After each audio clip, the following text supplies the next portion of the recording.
degrees Celsius, and I think remains around there for most of December and January. So it's not quite clear why you chose these months to visit, but we welcome you very much, and we're looking forward to your talk today.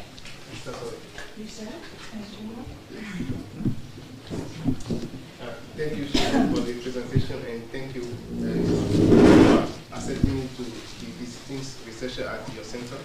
I also want to thank Professor Amélie for hosting me.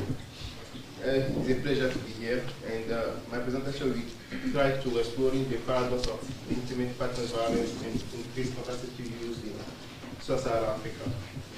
The debate about contraceptive use in sub-Saharan Africa is long, and hopefully today this debate is no longer there, because almost all countries accepted that contraceptive use is important for their country, for their economic growth, and also for the human being, for their country. So the whole debate about is it important the contraceptive use to decrease fertility is no longer there, and that is important to know that.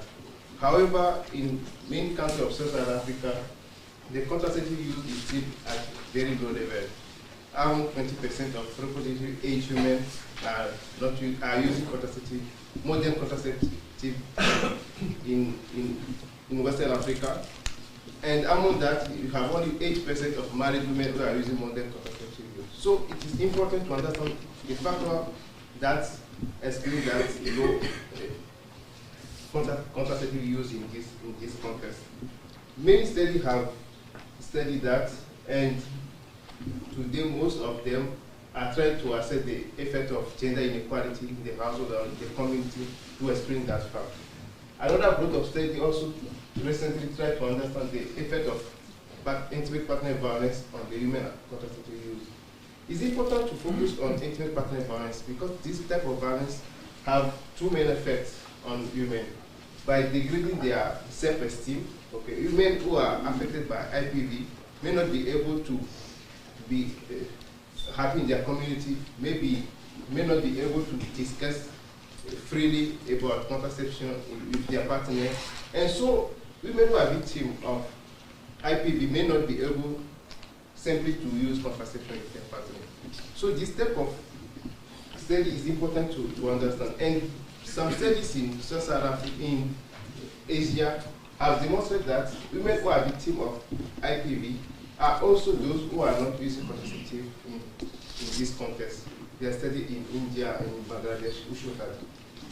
But when you look on this type of study in Sub-Saharan Africa, we find contradiction story. Is the fact that we have not many studies today, but two of them show clearly that women who are victims of IPV are also those who say that they use contraception mostly than those who are not victims. So my study tried to understand these facts, how this type of result may be available, maybe something that we see in Sub-Saharan Africa. Two types of explanations have been made to understand this fact. The first one is that women who are victims of IPV don't want to have childbearing with their partner. Knowing clearly the context of Africa, this type of explanation is not really true. I think that may not be true. Because women who are married in this context mostly want children quickly. And we cannot explain this fact we cannot explain this positive correlation between IPV and contraception by the fact that they didn't want to have children with their partner. I go beyond that and say that if that's true, so this type of women may also have some type of autonomy that helps them to decide clearly on what they want to do. So my first hypothesis is simply that if this assumption is true, so when we control in this type of analysis of the women autonomy, we may be able to find that this correlation is not still there. So that will be my first job, the first thing that I will try to control for. The other explanation is that of methodological issue. Both studies that I speak about are using cross-sectional data, where there are no clear relationships, there are no clear, we don't know when the women were victims of IPV and when the contraception that took place. So it is important to consider problem of reverse fertilization. Is it that the woman is barren because she used contraception or not? Or most importantly, of problem of simultaneity biases. The fact that other factors may explain these two phenomena in the same way. That in a context or in an environment where women really have some autonomy, these women may not be able to use contraception, but in the same context, if this type of women may be also victim of IPV, so there may be some undocumented factor that explains this correlation that we find between IPV and contraception. So can you just explain to me again, what is the reason why you don't believe the point one? The point one is that women married in the context of Sub-Saharan Africa mostly to have children. So it's really dubious that this type of these women, because they are victim of IPV, that decide to not have children with their partner. But it's a question of on the margin whether they want to have more children, right? So it has to be a question of whether on the margin they want to have more children, not whether they want to have children overall. So if women that are battered want to have, they still might want to have some children, but on the margin they might not want to have an extra child. So then they use contraception to prevent that. So that may be possible. That may be possible. But what I will try to show here is to see if these women also have some autonomy that may explain this fact simply. Because to be able to decide or to be able to say that I will use some sort of knowledge to not using or to use contraception to not have children, maybe explain the fact that these women have also some type of. So you're going to look for direct evidence whether the women themselves have the freedom to decide on their contraception. Decide on their own way what she wants to do is what I will try to do. Particularly. So my objective in this study is three types. First, to examine the effect of intimate partner violence on contraceptive use in Sub-Saharan Africa. Second is to assess to which extent this relationship that we find is still there when we control for women autonomy. And thirdly, to assess if this effect persists when we control for a major factor of the problem of androgeneity of simultaneity biases, particularly. To do that, I use data from Demography and Health Survey from 13 countries who have the question on IPV in the latest DHS data. I use the sum for married or partner women aged 15 and 49 who have responded to this question. And my main dependent variable is modern contraceptive use, which is a binary variable, which is one if the women are using modern family planning actually, and zero otherwise. In the DHS data, they have a set of questions to document the physical violence. Instead of asking the woman if she is victim of IPV or not, they use a broad question that asking specific question of violence that women may be affected of with her partner, with who she lived actually. So the question is, did your husband or partner ever push you, shake you, or throw something at you, slap you, twist your arm? So you have this question that is 8 question that is asked to the woman to assess if she is victim or not of IPV. Can I ask about the DHS? Do they separate the women from their partners when they ask them these questions? Did they? Are they like separate? Where are they? Do they take place in the house? They're separated, so they're asked to be alone, and if they can't interview them alone, then they won't interview them. So they only interview them if they can have them separate from it's just the husband and portion stuff. of the survey. Okay. Yeah, of course we wouldn't do that with some of the men. We didn't make any sense. The question is clearly with your current partner. Okay, sure. He push you or So the only concern here would be that we're missing those women who have so little autonomy that they can't even answer the survey. Okay. So the answer, I record this question to 1 if the women suffer from physical violence and 0 otherwise. The woman is victim of IPV if she answers yes for one of these 8 questions. If you are pushed or shake you say that you are a victim of IPV with your current partner. The other measure that is important for this study is the human decision-making autonomy. Measuring autonomy in Sub-Saharan Africa or using the actual data is something that is complicated.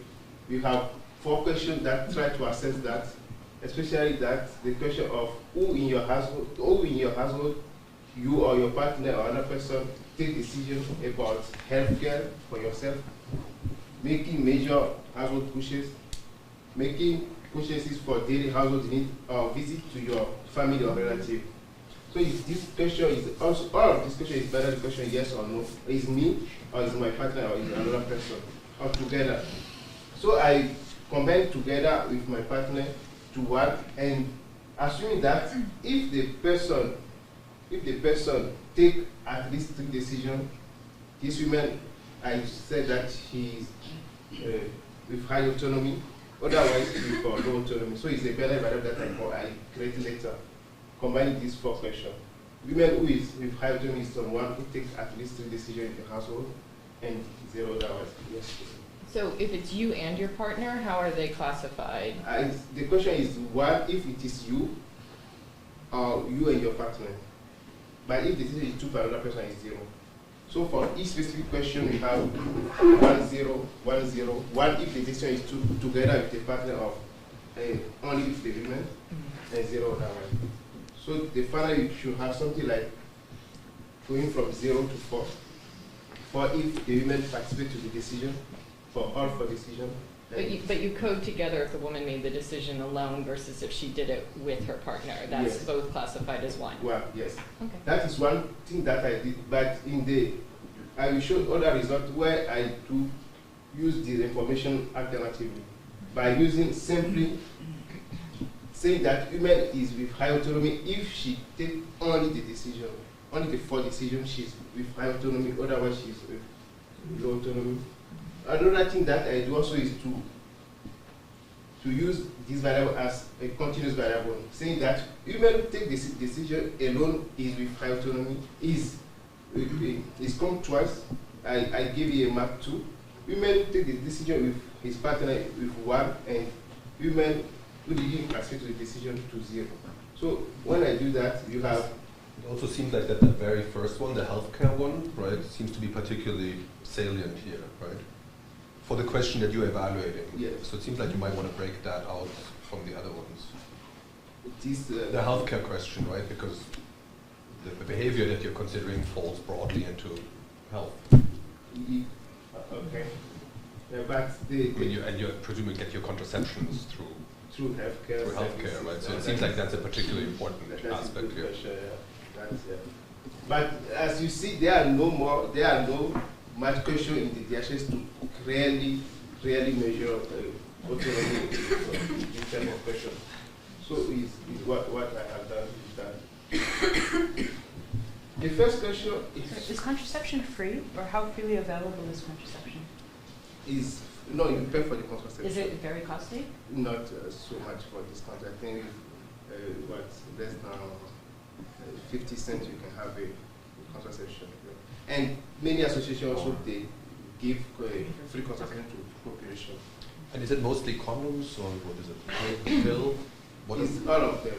I didn't see them here, but it's pill, DU, and condom, and all modern contraception. But do you know which ones they're using, if they're using? Yes. There is a question we ask to them. Which type of contraception are you using actually? So you we could know. distinguish the concealable forms from the non-concealable ones. So you can distinguish the concealable from non-concealable forms? Yeah. You know which is modern and not.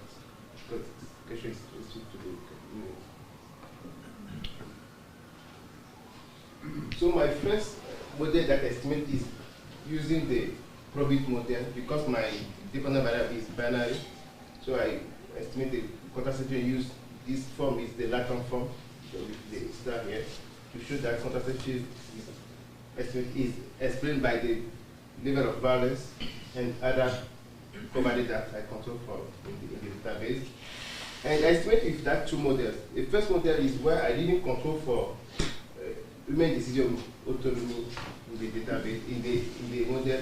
And the second one is when I put this variable to see if there will be change in the effect of violence on contraceptive use. That is a way that I can say that, look, when you don't control for women autonomy, the result that you have may be not strong as you think it is.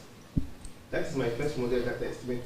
But as I explained at the beginning, this variable violence is not an exogenous variable. It's correlated in one way with the, or may be affected by a major factor.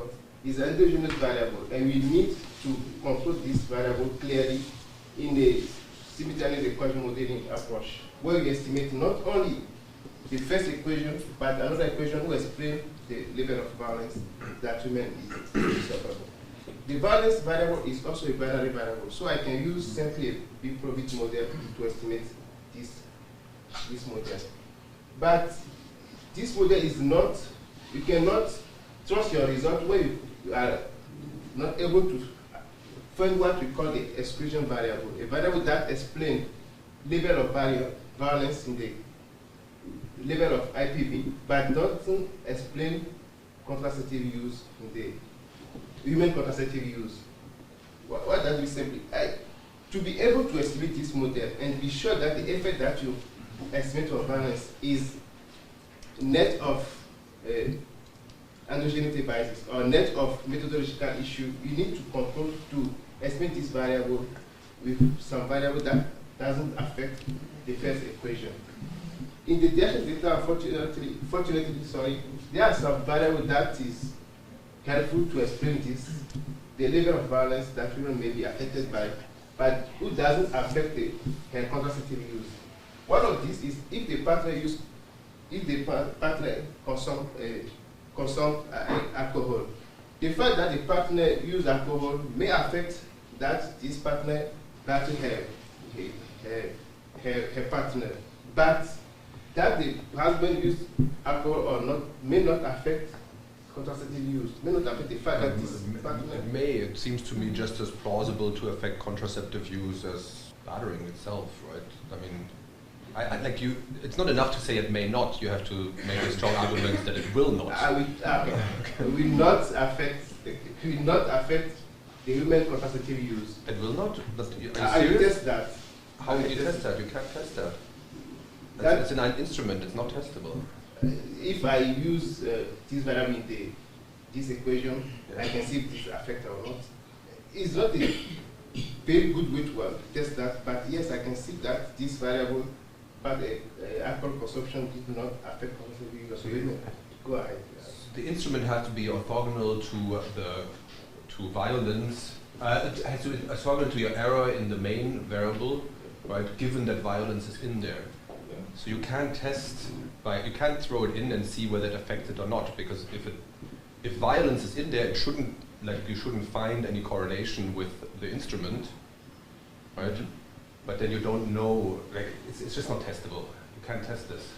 The way that I saw study do it is simply to assess if this variable that you said exclusion variable affects your main equation or not. If I put this variable in this first equation, is that the significant effect of this variable on contraceptive use? If not, yes. The first argument of exclusion criteria is theoretical. Is beyond just estimation that effect. So the only test that you could have is whether the three instruments give you the same. You could do a Hausmann test. So do the three instruments, do they give you different estimates on beta when you run this regression, right? That's a plausible test that you can do, but it's not a very good one either, as long as there's any heterogeneity in the population of how violence affects contraceptive use. But otherwise, there's no econometric test for testing the first stage, for testing the exclusion restriction. You can test if it fails, right? You just can't test that it is, or that it actually is true. If you did find the correlation, this would be problematic. Yeah, but it right. can be funny. So you can say it doesn't fail. No, You because just can't if say I other throw than it into the through first argument. stage and there's violence in there, right? Then the the part of the instrument that he would find to correlate is the stuff that's orthogonal to violence. Yeah, but So if he put it in the first equation and he found it was significantly correlated, this would be problematic, Yeah. right? Mm-hmm. This would be problematic, and he would be like, okay, I can't possibly use those. But your point is still valid, that No. just because it's not doesn't mean that it's a valid instrument. Yeah. But even if he puts it in the first, like I don't think it gives you any information really. If you put it in the first stage, And it's significant, then you know Then you're in know that trouble. is not, yeah. Right. But it's a no, check because that- it's not like your assumption is about the instrument, Mhm. right? The instrument being orthogonal to epsilon, not the part of the instrument that's orthogonal to violence being Right, orthogonal I to know, you epsilon. can't So show you that can't, it's not, no, you cannot so you prove can't even that, I test it agree with that way. that. But I'm just saying, if it were significant, then you would definitely know it was a problem. No. Yes, you would. No, because what you're looking at then is the part of the instrument that's orthogonal to the endogenous variable that you're testing for in the first place, right? So you're not looking at the Mathieu. No, it's not Mathieu. I thought you looked like Mathieu for a moment there. Try to buy him for a minute. He needs But anyway, we can move on. Call on. Okay. Yeah. He was nodding. I was hoping for support. So I'm thinking about this paper by Nava Ashraf that looks at concealable versus non-concealable forms of contraception and links that to household bargaining power. So I'm just wondering if this issue of endogeneity will be more salient in the context of a non-concealable versus concealable. And so have you looked at decomposing the dependent variable? Because that could be another way of trying to see the extent to which that the reverse causal mechanism is present, because it would presumably be more present with the non-concealable forms. Something that is Good this type of contraceptive use of the But the discussion is very interesting, and it's why it's important to not use only one type of method to estimate with this type of result. So what I did next is simply is also to use probabilistic score matching approach to assess to what if the observed variable have some effect on the method, and also what is called the Rosenbaum bond sensitivity analysis to evaluate the effect. The PSM, the probabilistic score matching approach, is controlling only for observed variables that you have in your database. But what about the other variable that is not present? What the probabilistic score matching do really is to make the two groups of women who are victims of violence compared to women who are not victims of violence on all other variables that is present in the database. And when we see a difference between contraceptive use with these two groups, we may assume that this effect is only attributable to the fact that the woman is victim of IPV or not. But when you do PSM, you control only for variable that is present in your database for observed variable. So it is important to assess the fact that what about unmeasured variable that you don't control for in your database? This is where the other approach, Rosenbaum bond sensitivity analysis, is important to assess what is the level of unmeasured factor that may put the effect that you found as significant. Okay, so I did all this approach to be sure that what I found, that the positive correlation between IPV and contraceptive use that we found in most states in Africa, and that I found also in my using only simple COVID, is not a true effect of this relationship. Here is the descriptive result that we have. We show that contraceptive use is, as I said at the beginning, very low in some countries. Only 5% of married women are using modern contraception in Mali, and the level is higher in Eastern Africa than in Western Africa. So you can see that clearly here. In terms of autonomy, we have also the difference between countries, clear difference, and in terms of intimate partner violence also. That go from low level of 10% in Burkina Faso to as high level as 54% in Rwanda. This figure, what I try to do next is to put them together in a same map to see if there are some something that you can observe for country depending on the correlation between IPV and human autonomy. It's not as clear that what I might have expected But what you can see is that in countries where the level of IPV is low and the human autonomy is low are the countries where the modern contraceptive use is also low. I will explain that later. That you can see clearly that in this panel here, Burkina Faso, Mali, and Nigeria are countries where the level of IPV is low, but the level of also women autonomy also is low. But at the same time, this country are the country where the level of contraceptive use is also low. But when you compare to the other countries here, where the women autonomy are higher, you can see clearly that the contraceptive use is also higher. The size of the circle tell us about the size of the contraceptive use in the specific country among married women. When I estimate the probit model without the women autonomy variable in the database, what I observe is that we see that in 5 countries we have a positive effect of IPV on contraceptive use in this country. It's the case in Burkina Faso, the case in Mali, Nigeria, Tanzania, and to a less extent in Zimbabwe. So in these countries, women who are victims of IPV are most likely to use modern contraception than women who are not victims of IPV in this country. Is this result changed when I control for women autonomy? Not necessarily. What I found is that when I control for women autonomy measured by the decision-making variable, the results are similar to what I have found previously. If I put that in the same graph, here is the model without women autonomy variable, and here is the model with women autonomy variable. So what I expected is that controlling for women autonomy, I may find some change here, that the effect is no longer here, but is still present here. Okay. So, but I didn't find something like that. So clearly what you can see is that these two variables interfere with contraceptive use differently. There are no relationship clearly between being victim of IPV and using contraception or being more autonomous and using contraception. We cannot have a clear decision saying that women who are victim of IPV are women also who may expect to have more autonomy, and so they use contraceptive use due to this fact. Here is the alternative measure of women autonomy that I use, that I explained already, when I use only if the decision is taken by women to assess to measure women autonomy, or when I use women autonomy as a continuous variable. Here again, all type of modification or manipulation that you can use to measure women autonomy using this variable, the result didn't change clearly. You have the same result of ancient partner violence and contraceptive use in this country. The result is significant still in these 5 countries that I speak about.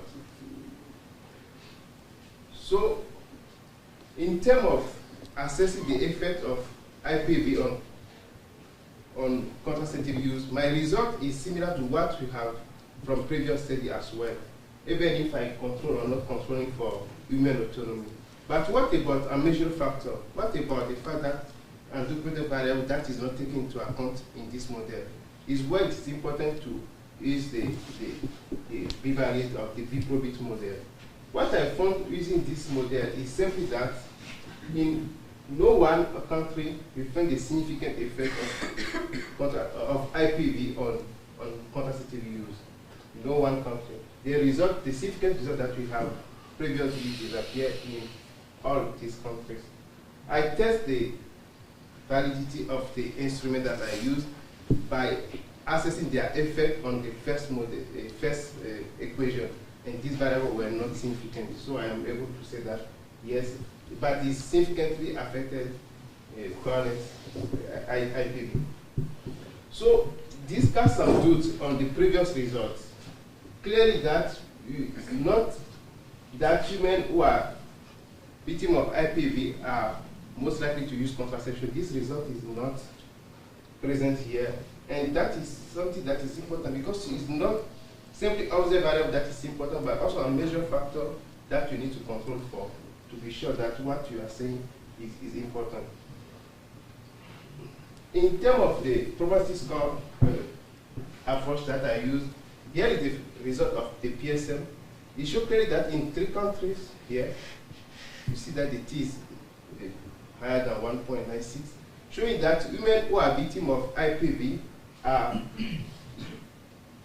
most likely to use contraception than women who are not victims of IPV in Burkina Faso. When you compare the proportion of women who are victims of IPV who use contraception, they are 6% higher than women who are not victims of IPV in Burkina Faso, 2% in Mali, and 2% in Nigeria. But in Tanzania and in Zimbabwe, there are no effect.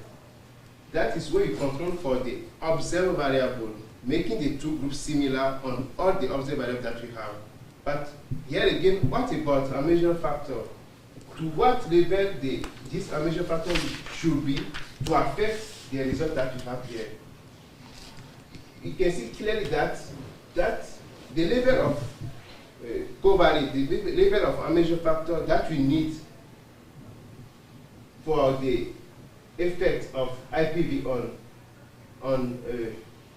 on contraceptive use to be not significant, the level of this undocumented variable or a measure factor is very low. It's just the level that we need. But in the case of Burkina Faso, the effect is more significant. We can say that in Burkina Faso, comparing to Mali or Nigeria, they are strong. We can see that the effect of IPV positively affects contraceptive use in this country, because we need higher level of a measure factor to be able to say that the effect is not significant. But if you compare it to the level of the other countries, it's not there.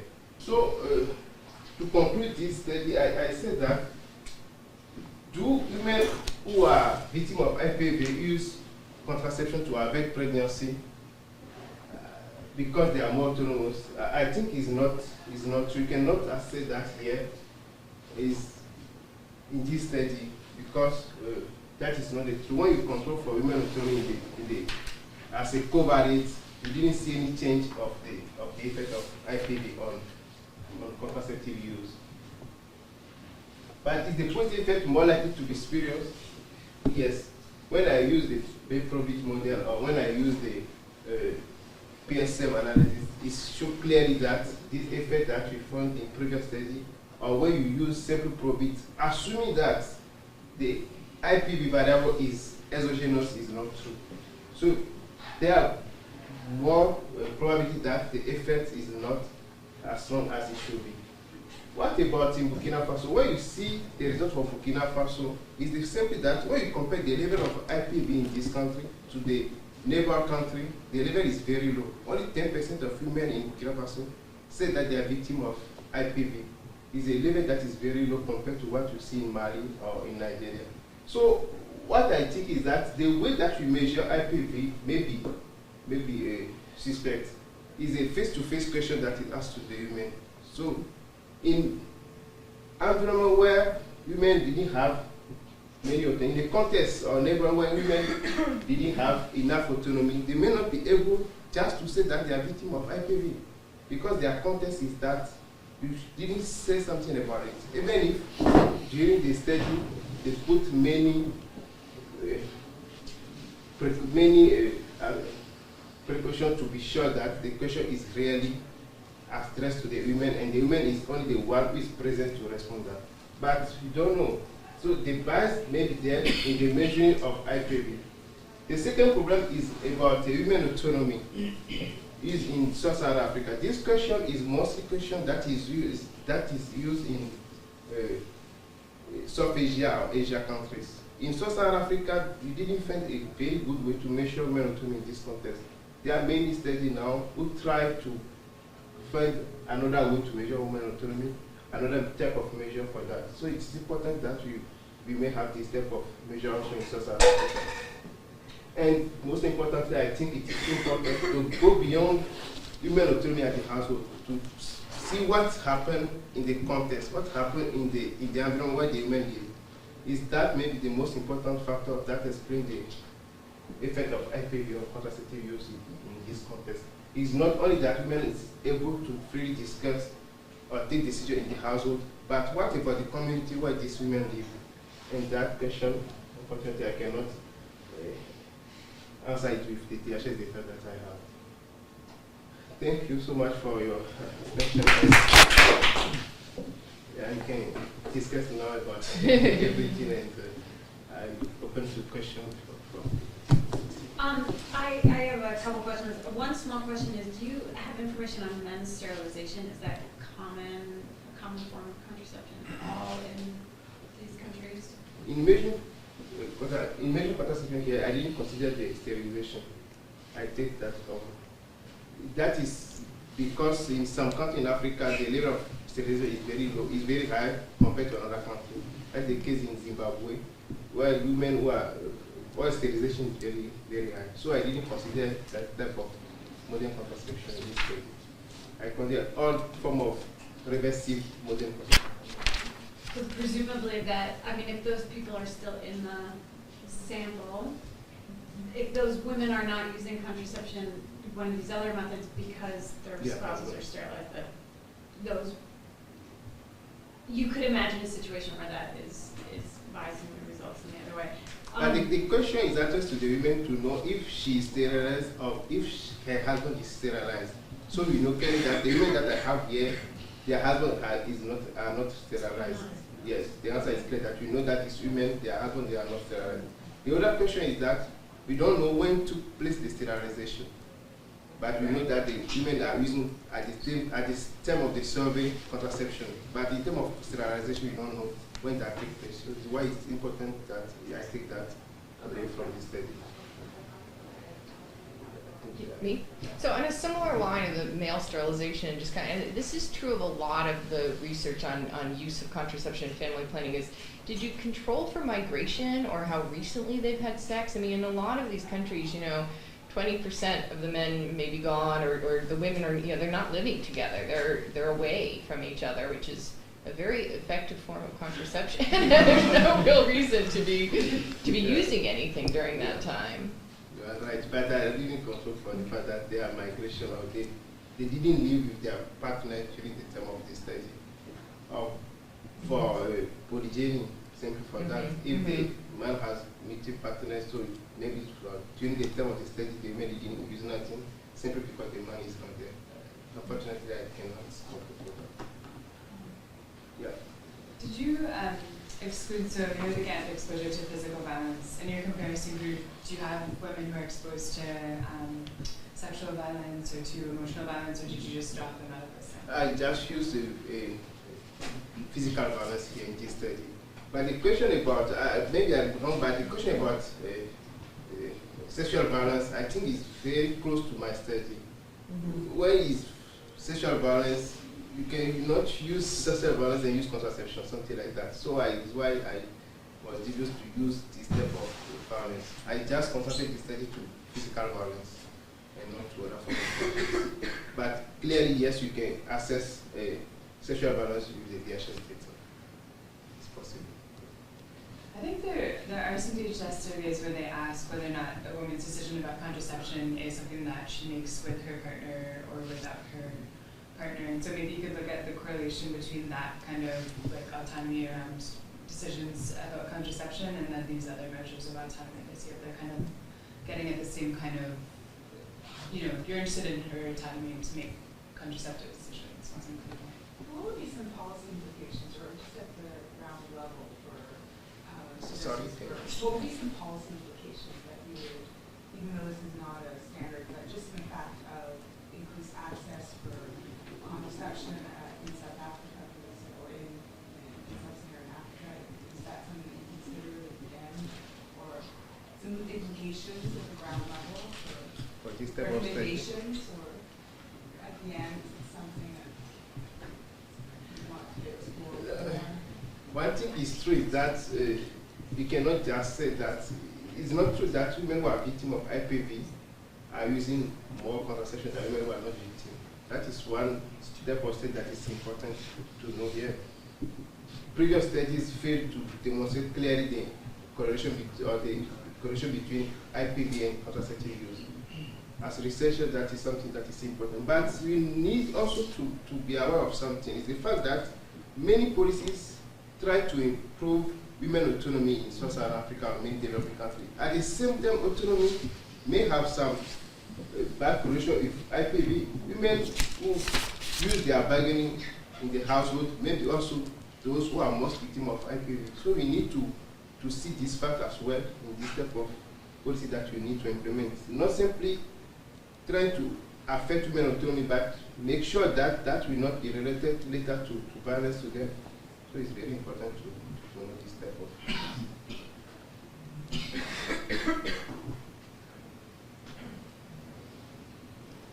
So this is a question I ask everyone, including my students, who, there are these areas of the DHS which are used very extensively, one around the female autonomy measures and one around the IPV, that everybody agrees, like, why don't you ask better questions here, right? It's odd how non-responsive DHS has been. I mean, the IPV are somewhat newer, but the women's autonomy measures have been there for a while, and people have really felt like they're also sort of frustratingly not quite getting what we exactly want to be measuring.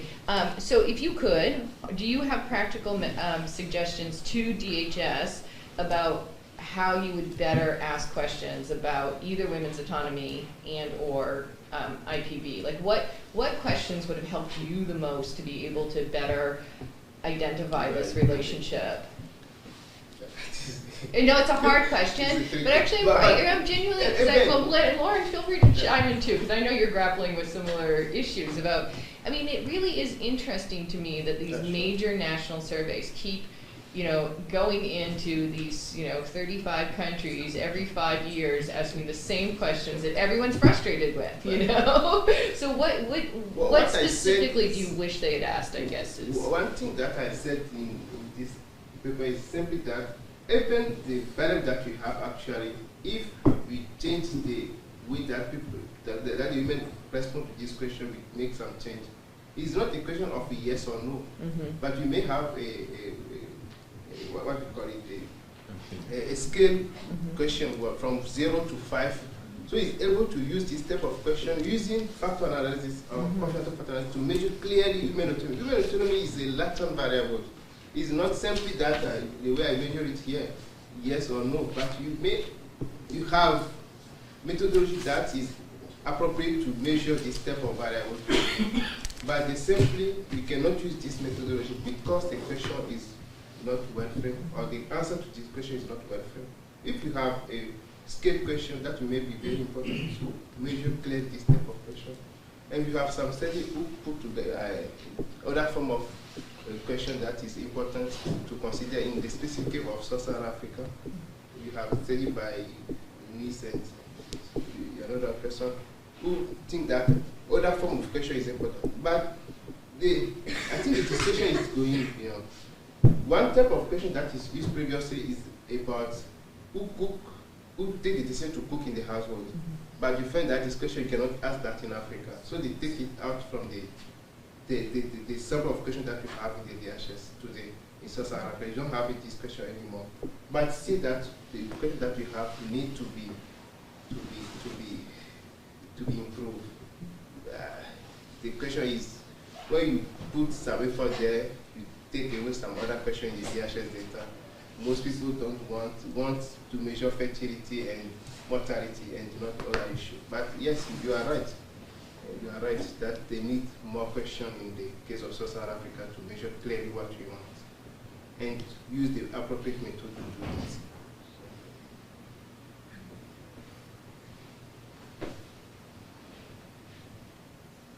Sorry, I apologize.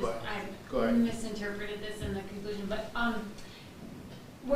were you saying that you don't think that this is because women are victim of FPV that they use contraception? Right, but so I hear that and I think that that's, well, clearly these women don't want to bring children into a volatile household environment. But you were saying earlier on that you don't think that that's... I think that if this reasoning is true, so these women have some bargaining opinion that this woman is able to clearly say, look, I am able to go to the hospital, take the decision myself, and this type of men should have some type of autonomy.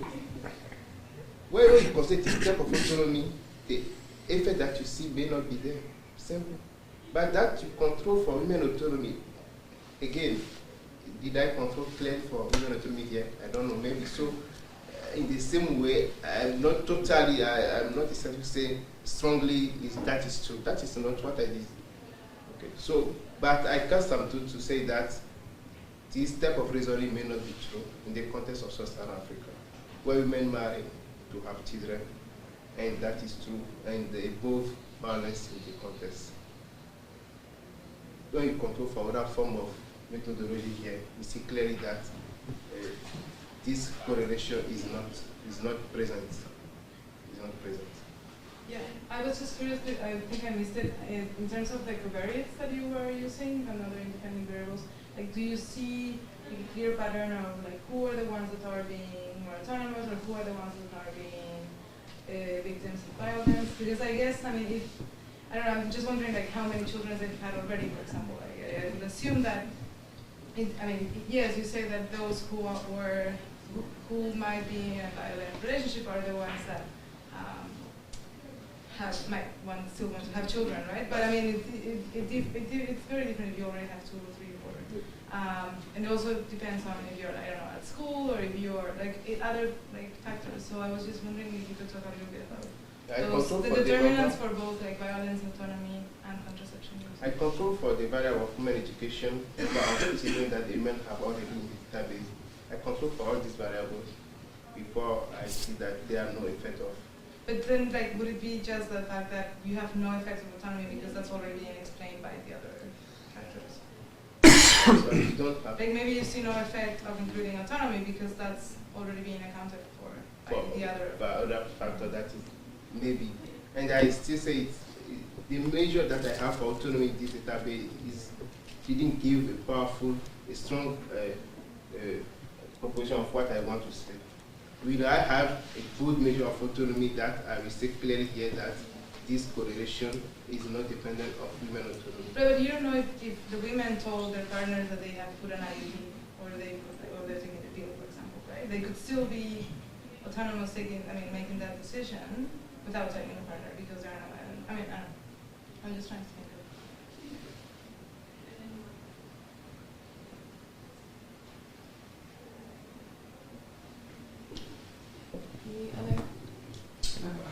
Okay. Following Bourdieu, when he analyzes non-responses, he actually argues that non-responses rates follow a particular type of dynamic, so you can actually find certain groups. So the non-information becomes an information. Sure. So did you try to see if the non-response was following a particular type of dynamic or group, which actually can help you out to identify this relationship? The non-response in this database, I don't remember the proportion, but it's very low proportion of women who didn't respond to this type of question. Because the question is very specific. Have you been pushed? So the question is very specific and the amount of missing data is very low. In many sub-Saharan African databases, When low being less than 5%. Less than 5% for this question. In many of these topics. So I cannot do nothing with that clearly.